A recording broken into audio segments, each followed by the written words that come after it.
Hey hello guys, welcome back to our channel.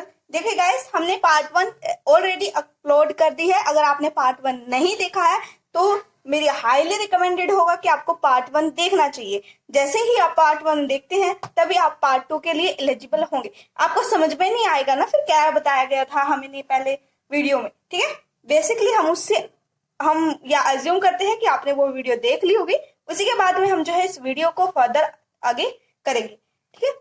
तो हम बात कर रहे हैं यहाँ पर सेंट्रल बैंक, यानी कि सेंट्रल बैंक के बारे में बात करेंगे। उसके फंक्शंस क्या है, बैंक ऑफ इश्यू क्या है, गवर्नमेंट क्या है, ठीक है, किस तरीके से इश्यू करती है, या कंट्रोल ऑफ क्रेडिटिंग क्या है। तो उसी के बेसिस पर हमने जो है फर्स्ट पार्ट में क्या कवर किया था, मनी का मीनिंग, सप्लाई या करेंसी जो पब्लिक के बेसिस पर है, डिपॉजिट वगैरह जो कमर्शियल बैंक के बारे में है। ये थोड़ा सा टॉपिक हमने नहीं बताया था, वो इस वीडियो में हो जाएगा कवर, मुझे ज्यादा डिफिकल्ट नहीं है, ठीक है। और मनी क्रिएशन के बारे में भी हम अभी बात करेंगे, ठीक है।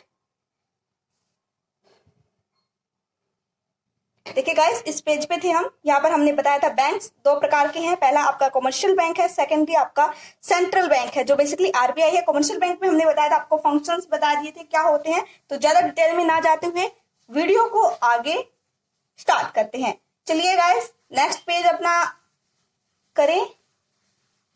बिल्कुल बिल्कुल नेक्स्ट पेज लीजिए, जल्दी लीजिए, देख रही हूं मैं, जल्दी जल्दी। देखिए गाइस, हमने नेक्स्ट पेज ले लिया है और हम यहां पर स्टार्ट करने वाले हैं पार्ट 2।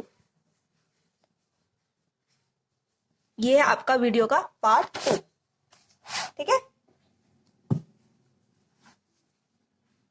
और गाइस, जैसे हम प्रीमियर डाल देते हैं तो आपको पता लग जाता है कि मैम कौन सा वीडियो अपलोड कर रही है या कौन सा वीडियो मैम ने इस पे पढ़ाया है। तो उससे पहले आपको गाइस अपनी जो है बुक में स्टडी करके आना चाहिए कि क्या क्या टॉपिक हमें जो है समझने हैं या क्या टॉपिक आपको समझ में नहीं आया है। उसको एक सेपरेट जो है पेज पर आपको राइट डाउन करना है और फिर आप मुझसे पूछ सकते हैं। Definitely you get your answer, ठीक है। तो गाइस, हम बात कर रहे हैं और मैं ये आशा करती हूँ कि आप बुक को पढ़ के आए होंगे, ठीक है। और उसके बाद भी बुक को पढ़ना। देखो, इस वीडियो देखने से कुछ नहीं होगा जब तक आप अपने तरफ से कोई भी एफर्ट नहीं डालेंगे, ठीक है। तो बताते हैं सेंट्रल बैंक होता क्या है। जैसे कि गाइस आपको पता है, और क्लास 11th में, अरे आपकी नर्सरी, क्लास 11th नर्सरी ही माना जाता है कॉमर्स का, ठीक है। तो वहां पर आपको पता होगा या बताया गया है कि जो सेंट्रल बैंक है वो आपका मेन बैंक है या एपेक्स बैंक है, सुप्रीम बैंक है, जो क्या करता है, कंट्रोल करता है। क्या कंट्रोल करेगा अभी बताएंगे। रेगुलेट करता है और डायरेक्ट करता है किसको, पूरे के पूरे एंटायर बैंक सिस्टम को। और फिर मॉनेटरी स्ट्रक्चर ऑफ एक कंट्री, और किसी भी कंट्री का एक मॉनेटरी स्ट्रक्चर के वे में एक वर्क करता है, वो आपका क्या है, सेंट्रल बैंक है। चलिए, इसको अब हम की पॉइंट्स के फॉर्म में लिखे तो कैसे लिखेंगे। तो टाइम सेव कर रही हूं मैं आपका। देखिए, ये है एपेक्स या मेन बैंक है जो ऑल द बैंकिंग सिस्टम के लिए हायर बैंक है। और क्या करता है ये, लिखे लिखिए, मॉनेटरी स्ट्रक्चर। मॉनेटरी स्ट्रक्चर को क्या करता है ये, क्या करता है ये बताओ।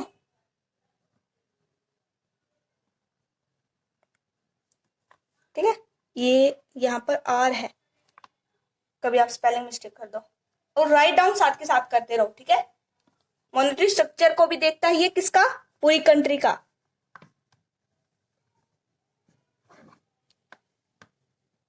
ठीक है। विजिबल है, हाँ बिल्कुल है। और अब बात करते हैं कि पूरे के पूरे जो कमर्शियल बैंक है उसको फाइनेंशियली डेवलप करता है, जिसे हम सेंट्रल बैंक ऑफ इंडिया या आरबीआई ऑफ इंडिया 1 अप्रैल 1935 को जो है ये एक्ट के अंतर्गत कहते हैं हम, या रेगुलेट हुआ था। तो हमने जो मेन पॉइंट्स बताए थे आपको कि ये रेगुलेट करता है, कंट्रोल करता है, डायरेक्ट करता है, किसको करता है, बैंकिंग सिस्टम को, ठीक है। हाँ, वो हमने यहाँ पे नहीं लिखा है, लिख लीजिए। रेगुलेट करता है, कंट्रोल करता है, और क्या करता है, सोचो सोचो, मैं जानबूझ के नहीं लिख रही कि आपको माइंड में रिकॉल हो जल्दी से जल्दी, ठीक है। ये है रेगुलेट, कंट्रोल, डायरेक्ट, ठीक है। ये है आपका की पॉइंट्स के वे में बन गया है। यहाँ पे लिख देते हैं, एग्जाम में 1 मार्कर में पूछा जा सकता है कि 1 अप्रैल 1900 क्या था, 1 अप्रैल 1935। हाँ हाँ, देखो भाई किसी का जन्मदिन वगैरह है या कुछ रिलेटेबल है वहां से रिमेम्बर करो उसको, ठीक है, याद रहेगा आपको आसानी से। RBI भी कहा जा सकता है इसे। ये पेन पता नहीं क्या हो गया इसमें, ठीक है। हाँ, अब बात करते हैं इसके फंक्शंस की। देखो ज्यादा वीडियो लेंथी नहीं होगा, हम अपनी तरफ से पूरी कोशिश करेंगे गाइस। और अगेन हम यही बोलेंगे कि हमें आपके तरफ से कोई भी रिस्पॉन्स नहीं मिल रहा है जब हम आज के दिन ये वीडियो शूट कर रहे हैं, ठीक है। तो गाइस आपके तरफ से एफर्ट हमें बहुत कम दिखाई दे रहा है, और जो एक स्टूडेंट के लिए अच्छी बात नहीं है। As a I am teacher so I tell you. तो बात करते हैं फंक्शंस क्या है। पहला है करेंसी अथॉरिटी,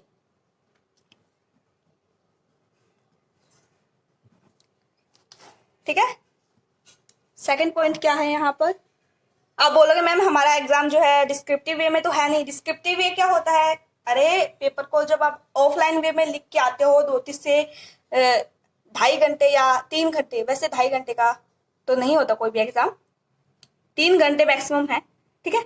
उसके वे में आप जो राइट डाउन करते हैं पेपर को, उसके बारे में बात की गई है, वो तो है नहीं ना। तो आप बोलोगे मैम हम क्यों लिखे, हमारा तो पेपर MCQ। अरे कोई और भी बोर्ड वाला जो बच्चा देख रहा है उनके हो सकते हैं ना ऑफलाइन, कोई जरूरी थोड़ी ना ये CBSE बोर्ड वाला ही देख सकता है। ये NOS बोर्ड वालों के भी लिए है, हर एक बोर्ड वालों के लिए है। हम क्या कर रहे हैं, बेसिकली कंसेप्ट की क्लियरिटी कर रहे हैं। ऐसा नहीं होना चाहिए कि कोई NOS वाला बच्चा देख रहा है और वो ये सोचे कि मैम ने तो CBSE वाला बोर्ड का बताया है, हम क्या करें देख के, है ना, हमारे तो काम की ही नहीं है ये वीडियो। इस तरीके से ऐसा नहीं है, ठीक है। हम दोनों को मर्ज करके दिखा रहे हैं कि कोई NOS का बच्चा है क्योंकि उन्होंने 11th नहीं की होती है और वो डायरेक्टली गैपिंग के थ्रू या कोई कह सकते हैं हम किसी की बैक आ गई हो अनदर बोर्ड से, तो तभी वो एंटर करता है NOS बोर्ड में।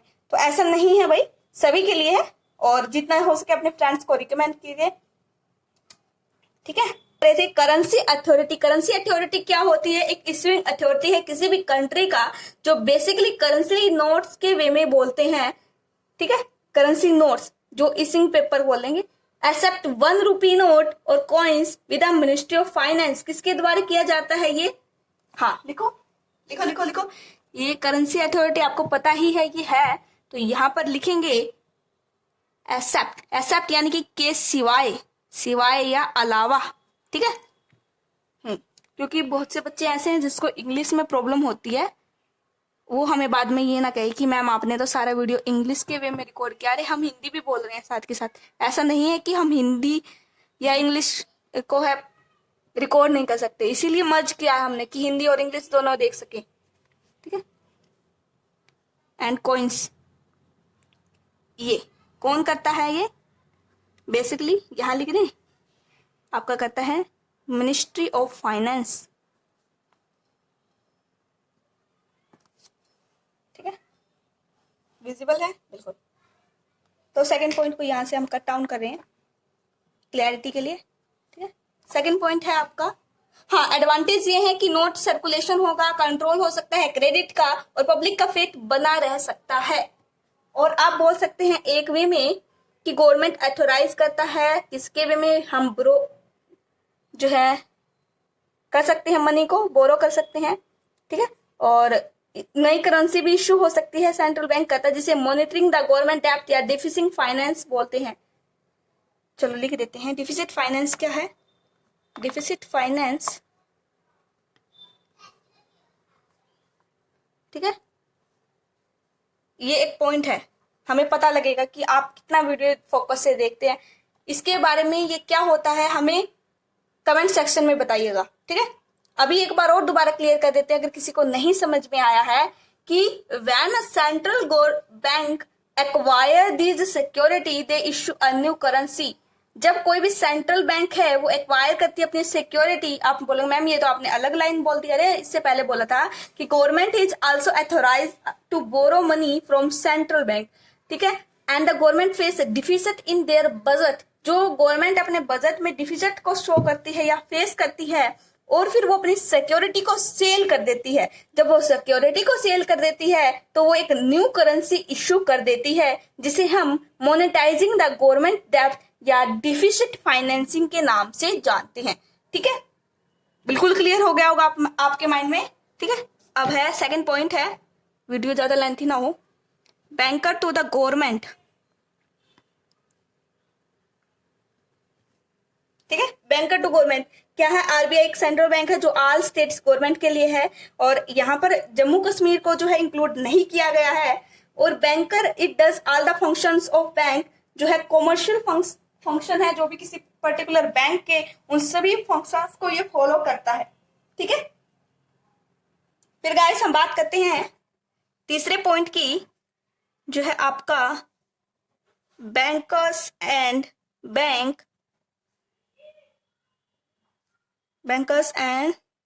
बैंक एंड सुपरवाइजर, है ना। ये यहां पर आर है भाई, चलो दोबारा से कर देते, कोई बात नहीं। सुपरवाइजर, ठीक है।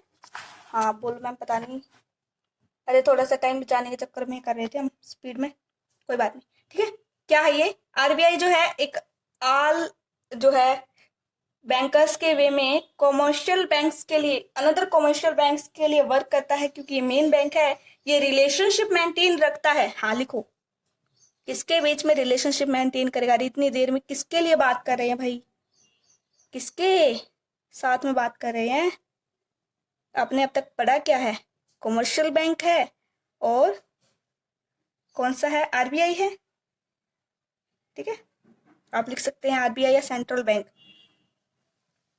फोर्थ पॉइंट है आपका custodian of cash reserve.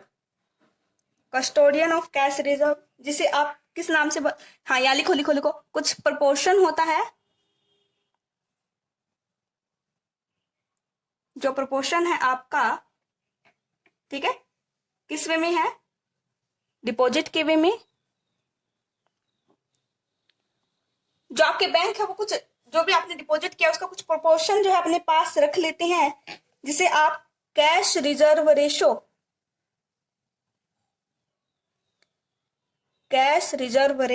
CRR के नाम से जानते हैं, जो कौन मेंटेन करता है? आपका सेंट्रल बैंक में ही मेंटेन होता है। ठीक है, फटाफट से आपको अभी रिव्यू दे देते हैं कि जो आरबीआई है एक्ट करता है bankers to all commercial bank bear same relationship with commercial bank as latter maintain with the general public. उसके बाद में जनरल पब्लिक के साथ मेंटेन करता है, लेकिन पहले जो है सॉरी गलत बोला गया।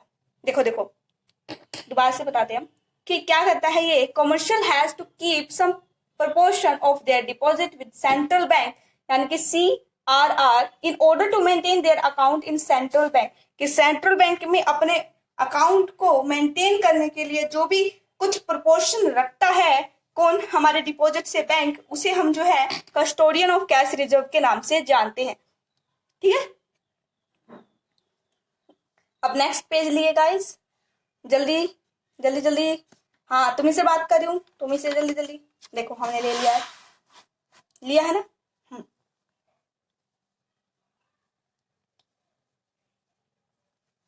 चलो अब क्या है?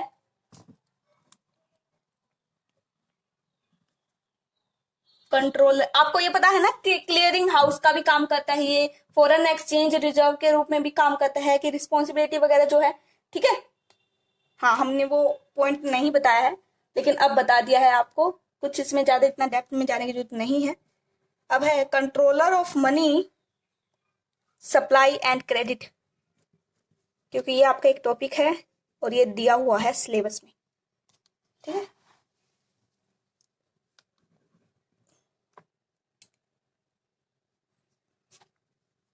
चलो फटाफट से।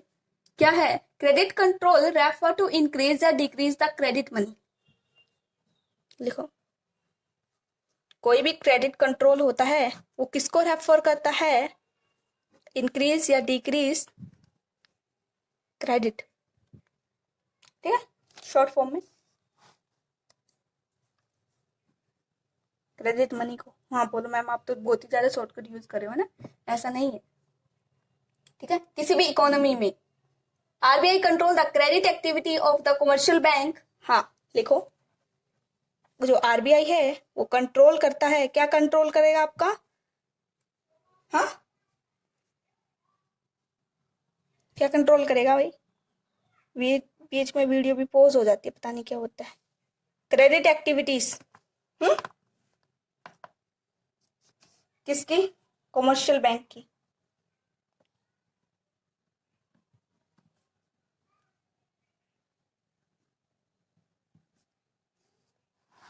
ये है। अब आगे क्या है? तो क्रेडिट एक्टिविटीज जो भी हैं वो सिचुएशन दो तरीके से होगी आपकी, या तो आपका इन्फ्लेशन हो रहा होगा या डिफ्लेशन हो रहा होगा। इन्फ्लेशन और डिफ्लेशन का पता होगा आपको? अरे जैसे महंगाई वगैरह बोलते हो आप, ठीक है, वो है इन्फ्लेशन वगैरह।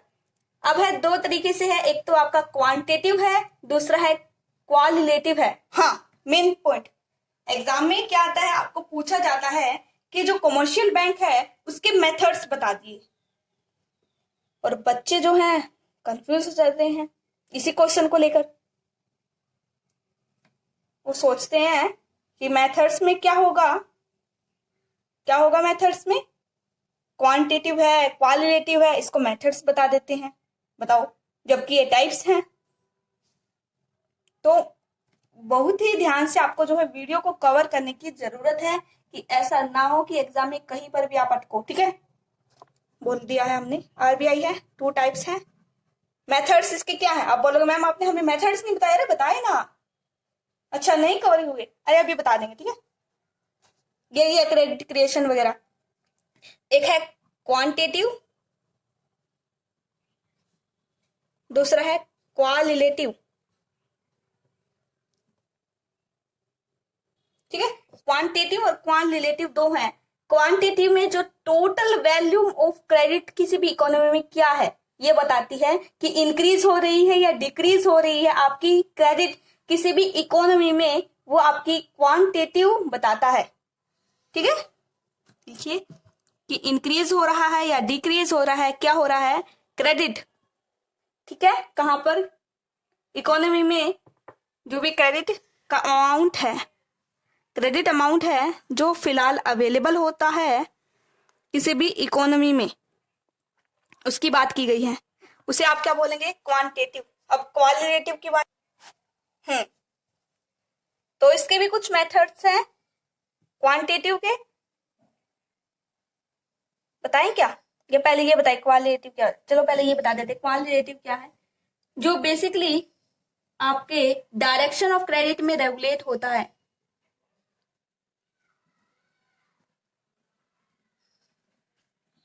अभी इसके बारे में और डेप्थ में बताएंगे ना, तो आपको और ज्यादा क्लियर होगा कि होता क्या है ये। ठीक है, फोकस क्लियर रखिएगा अपना, वीडियो लेंथी नहीं होगा। ठीक है, इसकी फिक्र मत करना। पहला है आपका, इसके पॉइंट की बात करें तो पहला है आपका बैंक रेट। बैंक रेट में क्या है? डिस्काउंट। एक सेकेंड गाइस, एक सेकेंड, चलो ठीक है। बैंक रेट जिसे आप डिस्काउंट रेट पॉलिसी के नाम से भी जानते हैं। ठीक है, ये एक, कैसे बताएं इसको जो आपसे आसानी से इजी लगे आपको? बिल्कुल, हाँ देखो, ऐसा रेट जो central bank lends money to commercial bank as a lender is known as bank rate. नहीं क्लियर हुआ? चलो दोबारा बताते हैं दूसरे तरीके से, कि जो बैंक रेट है वो अनाउंस किसके द्वारा होगा? सेंट्रल बैंक के द्वारा होगा। ठीक है, एक रेगुलर इंटरवल में मार्केट कंडीशन के हिसाब से उसको आप जो है बैंक रेट का नाम देंगे, जहां पर आपका increase in bank rate, increase in cost of borrower from central bank या कमर्शियल बैंक जो इंक्रीज करता है अपना लेंडिंग रेट, ये डिस्करेज अपना जो है लोन वगैरह की बात की गई है। चलो अभी बता देते हैं आपको।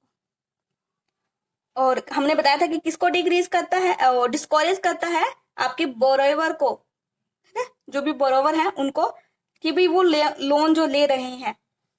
Hence the ability of commercial bank to create credit decrease and vice versa। ठीक है, इसका मेन जो मतलब यही है, लिखिए, ability to create increase or decrease, किसको इंक्रीज डिक्रीज, क्रेडिट को। ये आपका क्या है, बैंक रेट है, ठीक है। अब सेकंड वे में बात करें हैं आपका ओपन मार्केट ऑपरेशन।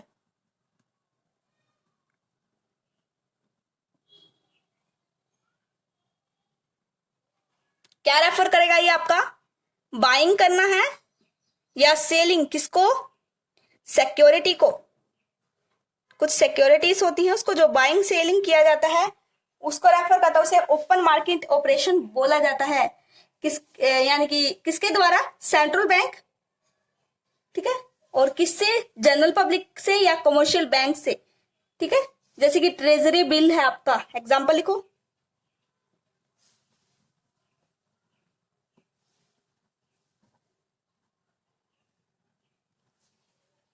ठीक है, ट्रेजरी बिल।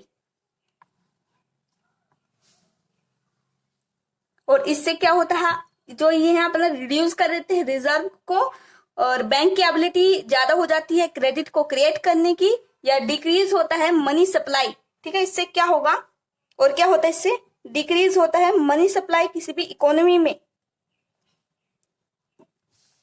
और पावर जो है आपकी कमर्शियल बैंक की भी इंक्रीज होती है, एक पावर आ जाती है, ठीक है। फिर हम बात करते हैं आपकी फटाफट से लीगल रिजर्व रिक्वायरमेंट, LRR जिसे आप बोलते हैं, या क्या बोल सकते हैं इसे, वेरिएबल रिजर्व रेशियो मेथड, ठीक है। ये मेथड्स की बात करें हम, हाँ, तो क्या है इसमें, अब तक जो बताया वो मेथड्स है, जैसे बैंक रेट है, ओपन मार्केट की ऑपरेशन है, LRR है, CRR है इनके बारे में, फिर SLR भी होगा, ठीक है। फटाफट से लिख देते हैं, ज्यादा टाइम नहीं लगेगा। CRR, SLR, SRR यानी कि अभी बता देते हैं, ठीक है। पहले बताते हैं लीगल रिजर्व रिक्वायरमेंट क्या होता है, ठीक है गाइस। तो लीगल रिजर्व रिक्वायरमेंट है जहां पर आपकी टोटल डिपॉजिट जो रिसीव्ड होती है डिपॉजिटर से, उसकी बात की गई है, और ये दो तरीके से मेंटेन होगी। पहला आपका कैश रिजर्व रेशो, दूसरा है आपका स्टेटरी लिक्विडिटी रेशो।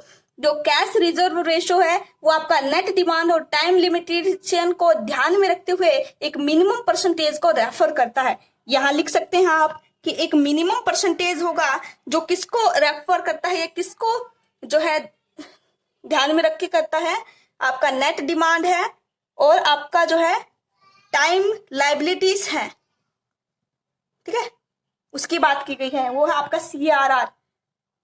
फिर आप बात करते हैं जो बेसिकली एबिलिटी को कमर्शियल बैंक की क्रिएट करता है, क्रेडिट को, ठीक है। कब करता है ये, जब चेंज होगा किसमें, आपका CRR में। अब है स्टेटरी, जहां पर मिनिमम ऑफ नेट डिमांड, ठीक है, और time limitation will be capped by the commercial bank, ठीक है। यही है SLR।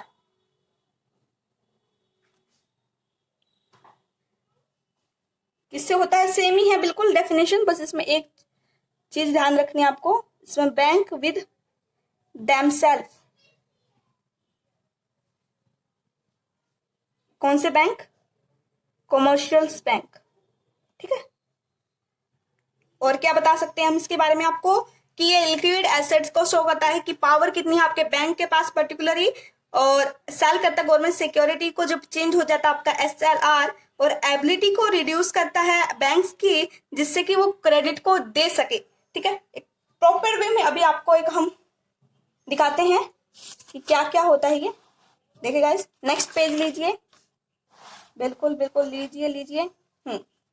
वीडियो लेंथ की तरफ जा रहा है शायद, है ना, कोशिश पूरी है गाइस।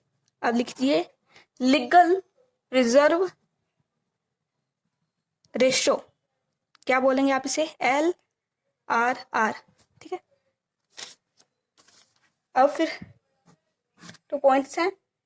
पहला है आपका CRR, कैश रिजर्व रेशो। फिर है आपका SLR, स्टैट्यूटरी लिक्विडिटी रेशो। हाँ, ये है, कभी कंफ्यूज हो जाओ आप भी। डिपॉजिटेड इन RBI, ये आपके RBI में डिपॉजिट होगा। और ये है आपका कैप्ड विद themselves। ये पूरी समरी है जो अब तक हमने बताया।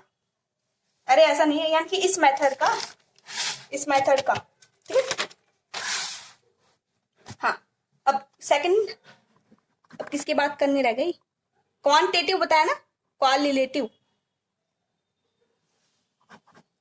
हाँ चलो, पहला है इसका पॉइंट आपका है मार्जिन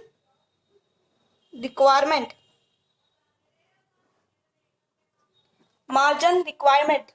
जिसमें क्या है, हाँ लिखो, यहां पर आपको होगा डिफरेंस बिटवीन, किसके डिफरेंस में है ये? आपका मार्केट वैल्यू, किसकी? सिक्योरिटी ऑफ लोन, जो भी ऑफर होगा, लिख लो सिक्योरिटी, ब्रैकेट में लिखो लोन, और आपका जो है amount of loan and amount of loan given against, पूरी डेफिनेशन बता रहे हैं, सिक्योरिटी, ठीक है, दैट सिक्योरिटी, ये आपकी proper definition. Margin requirement, example के थ्रू हम बोलेंगे कि कोई भी हमने एसेट परचेज की है, आप मशीनरी मान लीजिए, जो बेसिकली कितने की है, आपने मशीनरी परचेज की है, चलो ये भी बता देते हैं। मशीनरी आपने परचेज की है किससे? लोन के थ्रू। आप बोलोगे मैम लोन, अरे लोन इस कंसेप्ट से रिगार्डिंग बताया ना हमने, ठीक है। कितने की है मशीनरी परचेज? 2 लाख की है, ठीक है, लोन से, लोन पे उठाया भाई, प्रोडक्शन के बेसिस पर। और आपकी फिर क्या है, लोन अगेंस्ट सिक्योरिटी, कितने की है लोन अगेंस्ट सिक्योरिटी? 1,80,000 की है। तो आप क्या करेंगे, 2 लाख में से 1,80,000 को आप जैसे ही सब्ट्रैक्ट करते हैं, ठीक है, तो कितना बचेगा आपका? 20,000। ये क्या है आपका? मार्जिन है, ठीक है, जिसे क्या बोलेंगे? Margin requirement. I hope guys आपको आसानी से समझ में आया होगा। ये यहां पे लिखो एग्जाम्पल, ठीक है। हो, गुड जॉब। आगे आपका है मोरल सुसेशन, ठीक है, लिखो जल्दी से लिखो।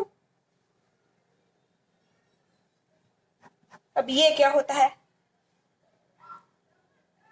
अभी बताते हैं। क्या है? Increase in margin. अच्छा, रुको, एक सेकंड, हमने पूरा वो तैयार किया है आपका नोट्स कि कैसे क्या क्या क्या बताना है आपको, ठीक है। एक बार देख लेते हैं हम कौन सा पॉइंट रह गया है आपका।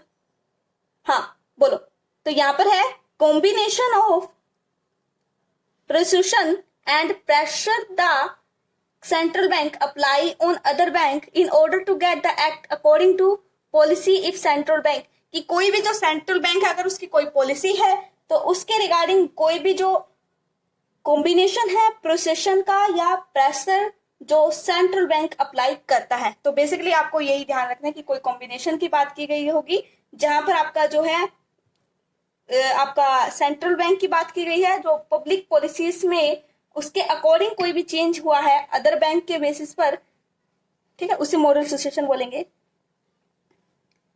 ठीक है। फिर है आपका नेक्स्ट पॉइंट है सिलेक्टिव, यहां पर लिख देते हैं हम पॉइंट, ठीक है। आप बोलोगे मैम किसके वजह में बोला आपने, ये नहीं ध्यान, लिखो combination of persuasion and pressure that central bank, ठीक है, इसकी बात की गई है।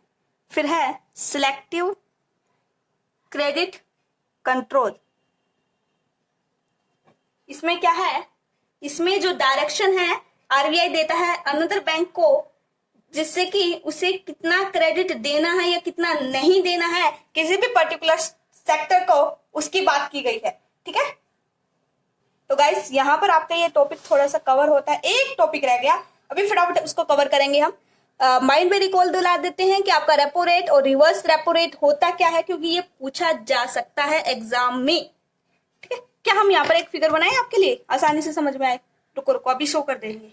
देखो गाइस, हमने फटाफट से आपके लिए बता दिया है कि पहला हमने जो बताया रिलेटिव और क्वांटिटेटिव जो भी इंस्ट्रूमेंट्स वगैरह थे इसके बारे में, और क्वांटिटेटिव में जो भी बैंक रेट पॉलिसी है, ओएमओ यानी कि ओपन मार्केट जो आपका है, ठीक है, ऑपरेशंस है। फिर एलआरआर आपको पता है ना क्या था? लीगल रिजर्व रिक्वायरमेंट, जिसमें दो थे, एक सीआरआर और एसएलआर। सीआरआर आपका था कैश रिजर्व रेशो और एसएलआर था आपका स्टैट्यूटरी लिक्विडिटी रेशो। फिर है आपका मार्जिन रिक्वायरमेंट, फिर मोरल सुसेशन, फिर आपका है एससीसी, है ना? क्या था बताया था हमने इसमें? सिलेक्टिव क्रेडिट कंट्रोल, जहां पर ये सिलेक्ट करना था कि किसी भी पर्टिकुलर सेक्टर को कितना क्रेडिट देना है या नहीं देना है, उसके बारे में जो एक फिक्स रेशो कौन तय करता है? आपका सेंट्रल बैंक या आरबीआई। ठीक है, देखिए गाइस, आप वीडियो को पॉज कर लेना यहाँ पर और फिर आप राइट डाउन कर लेना। ठीक है, हमने आपके लिए फटाफट नोट डाउन कर दिया है कि भाई ज्यादा टाइम ना लगे। ठीक है, आपका time, because time is very essential. ठीक है, रेपो रेट क्या है आपका? जो सेंट्रल बैंक ऑफ कंट्री है जो lands money of commercial bank. ठीक है, शॉर्ट टाइम जो डिफिसिट या फंड्स में होता है तो उसके बेसिस पर आपका सेंट्रल बैंक जो है लैंड्स मनी यानी कि पैसे लेता है कमर्शियल बैंक से। ठीक है, फिर आपका रिजर्व रेशो जो शॉर्ट टर्म बोरिंग रेट होगा, जिससे कि किसी भी इकोनॉमी में जो मनी सप्लाई है उसको रिड्यूस करने के लिए जो सेंट्रल बैंक बोरो करता है कमर्शियल बैंक से। ठीक है, तो गाइस एक टॉपिक रह गया, बस एक टॉपिक रह गया आपका, भी बता देते हैं। चलिए लिखिए जल्दी से, एक टॉपिक आपका रह गया मनी क्रिएशन, और फिर आपका ये चैप्टर हमारे तरफ से खत्म हो जाएगा। वैसे तो हम एक शॉट ले आते, जब लाते एक शॉट का मतलब यानी कि वन शॉट, ठीक है, लाते तो आप फिर बोलते मैम ज्यादा लेंथी वीडियो हो गया, और इसीलिए फिर हमने सोचा कि पार्ट में ले आए। और फिर कुछ हमारा इशू हो गया था, फोन का बैटरी बहुत ही डाउन थी और लाइट भी चली गई थी, तो टॉर्च से ज्यादा समय तक हम नहीं कर पा रहे थे रिकॉर्ड, तो इसीलिए हमने फिर वीडियो को वहां पर कट किया था। वरना हमारा तो मोटिव ही यही था कि वन शॉट में उड़ा देते चैप्टर को। कोई बात नहीं, सेकंड वीडियो रिकॉर्ड किया हमने इस बात के लिए आपके लिए। ठीक, ज्यादा टाइम ना लगाएंगे। अब बताते हैं कि क्रेडिट क्रिएशन क्या है। ठीक है, हाउ बैंक वर्क, एक क्वेश्चन है ये, आप अपने माइंड में सोचिए क्या होगा ये कि हाउ बैंक वर्क। कितनी अमेजिंग बात है ना कि कैसे बैंक काम करता है, आपको ये पता होना चाहिए।